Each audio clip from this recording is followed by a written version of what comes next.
మత్తయి సువార్త 8th page.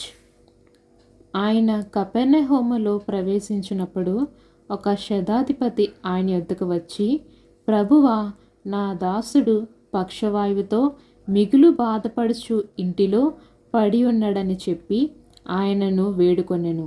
యేసు, నేను వచ్చి వాణ్ణి స్వస్థపరచెదనని అతనితో చెప్పగా, ఆ శతాధిపతి, ప్రభువా, నీవు నా ఇంటిలోనికి వచ్చుటకు నేను పాత్రుడను కాను. నీవు మాట మాత్రము సెలవిమ్ము, అప్పుడు నా దాసుడు స్వస్థపరచబడును. నేను కూడా అధికారమునకు లోబడిన వాడును. నా చేతి కింద సైనికులు ఉన్నారు. నేను ఒకని పొమ్మంటే పోవును, ఒకని రమ్మంటే వచ్చును. నా దాసుని ఈ పని చేయమంటే చేయునని ఉత్తరమిచ్చెను.